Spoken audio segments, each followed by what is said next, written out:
नमस्कार, मैं हूं आपके साथ मयंक मिश्रा। देखिए, एक खबर, मैं बहुत विस्तार में नहीं जाऊंगा इस वीडियो में, लेकिन चर्चा इस पर ज़रूरी है मुझे लगा। डोनाल्ड ट्रंप की करीबी और भरोसेमंद मानी जाने वाली व्हाइट हाउस की प्रेस सचिव, प्रेस सेक्रेटरी कैरोलिना लेविट ने इस्तीफा दे दिया है। अब देखिए, वो उन्होंने रिज़ाइन कर दिया और इसकी जानकारी खुद जो है डोनाल्ड ट्रंप ने अपने सोशल प्लेटफॉर्म पर शेयर की है। कैरोलिना लेविट ने ईरान और अमेरिका तनाव के दौरान कई ऐसे बयान दिए जो सोशल मीडिया में विवाद और चर्चा दोनों का मुद्दा बने।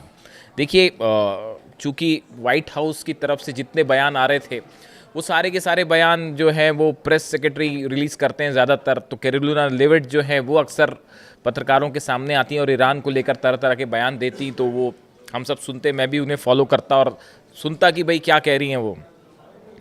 अब व्हाइट हाउस की प्रेस सचिव कैरोलिना लेविट ने ईरान और अमेरिका के तनाव के दौरान ईरान के दिवंगत सर्वोच्च नेता अयातुल्ला अली खामनेई साहब को लेकर कई ऐसे बयान दिए थे जो सोशल मीडिया में बड़े विवाद का विषय भी रहे और वायरल भी हुए। एक प्रेस ब्रीफिंग के दौरान उन्होंने खामनेई साहब को अयातुल्ला अल्लाह खामेनेई भी कह दिया था, जो सोशल मीडिया में बहुत वायरल हुआ। वो एक प्रेस कॉन्फ्रेंस कर रही थी, इस दौरान उन्होंने बयान दिया और खामनेई साहब के लिए जो है उन्होंने अयातुल्ला अल्लाह खामेनेई शब्द का प्रयोग किया। ये बात बताती है, अली खामनेई साहब को लेकर जो बयान उन्होंने दिया, जिस शब्द का जैसे उन्होंने प्रयोग किया, ये इस बात को बताता है कि मेरी हमेशा से एक धारणा रही उनके बारे में। एक तो वो सिर्फ 28 साल की हैं इस वक्त, और मुझे हमेशा ये लगता कि उनकी जानकारी खासकर मिडिल ईस्ट के बारे में और ईरान के बारे में बेहद कम है। मतलब ऑनेस्टली स्पीकिंग, मैं हमेशा फ्रैंकली बात करता हूँ आपसे, तो उनकी मैं जब भी बातें सुनता तो मुझे हमेशा ये लगता कि इनकी जानकारी बेहद कम है। मैंने उनके कई बयान सुने, कई बयान ऐसे भी थे जो कि उन्होंने अली खामनेई साहब का नाम नहीं लिया लेकिन उनका जिक्र किया, और जिक्र के दौरान उन्होंने जिस तरह से उनके बारे में चर्चा की वो बेहद अपमानजनक था।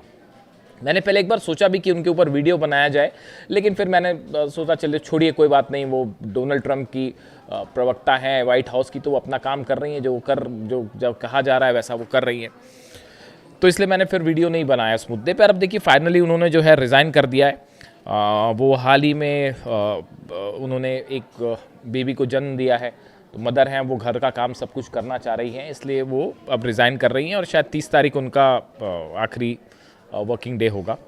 करीब 20 महीने तक कैरोलिना लेविट व्हाइट हाउस में राष्ट्रपति डोनाल्ड ट्रंप की सबसे भरोसेमंद प्रवक्ता रही। प्रेस कॉन्फ्रेंस के दौरान जब भी ट्रंप की नीतियों, फैसलों या विवाद पर मुश्किल सवाल पूछे जाते तो उनका जवाब देने की जिम्मेदारी अक्सर लेविट ही संभालती थी। जब भी मामला इधर उधर हो जाता और कुछ ऐसा हो जाता जिस पर जवाब देना है, तो वो खुद जो है संभालती। उन्होंने कई बार ट्रंप का आक्रामक तरीके से बचाव किया और मीडिया के सवालों का तीखे अंदाज में जवाब दिया, जो सोशल मीडिया में वायरल रहा।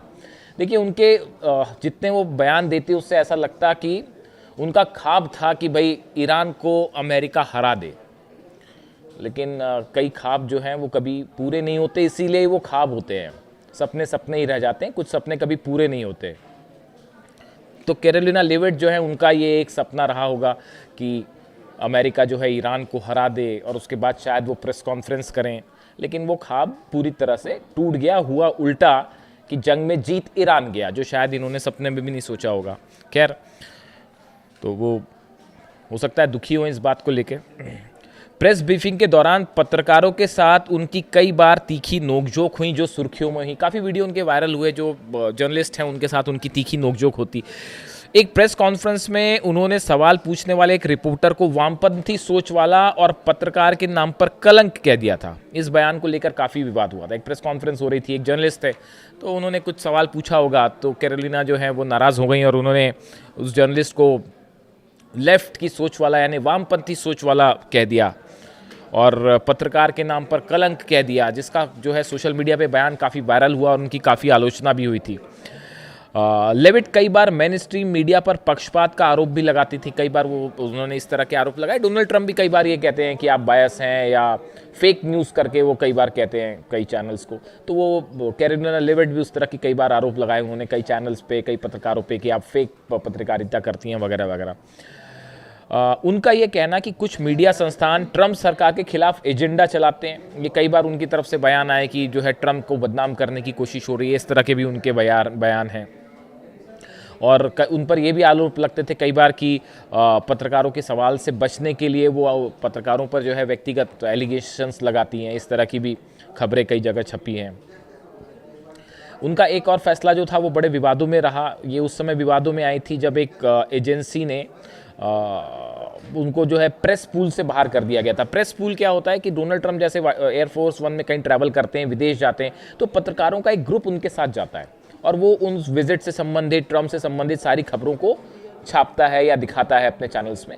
तो वो प्रेस पूल से उन्होंने एक एजेंसी को बाहर कर दिया और उसकी वजह ये थी कि डोनाल्ड ट्रंप सरकार की इच्छा थी भाई कि गल्फ ऑफ अमेरिका नाम दिया जाए, लेकिन वो गल्फ ऑफ मैक्सिको को गल्फ ऑफ अमेरिका नाम दे दिया जाए, लेकिन वो प्रेस एजेंसी जो है वो गल्फ ऑफ मैक्सिको का ही जिक्र करती रही, जबकि डोनाल्ड ट्रंप चाह रहे थे कि gulf of Mexico gulf of America कहा जाए। तो प्रेस एजेंसी ने मना कर दिया कि नहीं, हम तो उसको गल्फ ऑफ मैक्सिको ही कहेंगे। तो इस बात से नाराज़ होके जो है वो उस न्यूज़ एजेंसी को ही प्रेस पूल जो है डोनाल्ड ट्रंप का उससे बाहर कर दिया गया था। तो उनके काफ़ी सारे बयान जो हैं वो हमेशा चर्चा में रहे। अब फाइनली उन्होंने जो है वो फाइनली उन्होंने रिज़ाइन कर दिया है। और देखिए, उनके 2 बेबी हैं, 2 बच्चे हैं। उनकी तरफ से इस तरह का बयान आया कि मैं अपने परिवार के साथ ज़्यादा वक्त बिताना चाहती हूँ और एक अच्छी माँ बनना चाहती हूँ। तो जब किसी ने मुझसे ये बात कही कि इस पे वीडियो करिए या चर्चा करिए, तो मेरे मन में एक विचार आया कि कैरोलिना लेविट जब अपने बच्चों का पालन पोषण करेंगी, अच्छी माँ बनेंगी। लेकिन उम्मीद है कि वो मिनाब की वो 168 बच्चियों को भी नहीं भूलेंगी। उन्हें भी याद रखना चाहिए, उन्हें जो छोटी छोटी बच्चियों को वहाँ पर टॉमहॉक मिसाइल मार के शहीद कर दिया गया, उन माताओं का दुख भी उन्हें महसूस होना चाहिए जिनके छोटे छोटे बच्चों को, अब तो कैरोलिना लेविट खुद एक मदर हैं, 2 बच्चे भी हैं उनके, अभी हाल ही में उन्होंने एक बेबी को जन्म दिया है। तो उनके अपनी बेबी के साथ वो टाइम बिताती होंगी, तो उन्हें शायद वो मिनाब की बच्चियों को भी नहीं भूलना चाहिए जिनको शहीद कर दिया गया। उनकी माताओं का दुख भी याद रखना चाहिए। केशम आइलैंड पे जो छोटे छोटे बच्चों पे हमले हुए, उन बच्चों की तकलीफ भी याद रखनी चाहिए। कई लोगों की इस तरह की राय है। देखिए, कैरोलिना लेविट के एक और बयान का जिक्र करना चाहूँगा। उनका हाल ही में, आज ही की खबर है, प्रेस कॉन्फ्रेंस के दौरान उनसे पूछा गया कि क्या अमेरिका जो है ईरान के साथ अपना सीज़ फायर आगे बढ़ाने का अनुरोध किया है अमेरिका ने। देखिए, अब और कोई चारा भी नहीं है, सीज़ फायर ख़त्म हो रहा है संडे को और ईरान ने कह दिया हम सीज़ फायर नहीं बढ़ाना चाहते आगे, हम जंग को तैयार है। और अमेरिका इस हालत में नहीं है कि जंग करे। तो किसी पत्रकार ने पूछा होगा उनसे कि क्या भाई अमेरिका अब सीज़ फायर के लिए गुहार लगा रहा है ईरान के सामने, तो उन्होंने मना कर दिया, नहीं ऐसा कुछ नहीं है।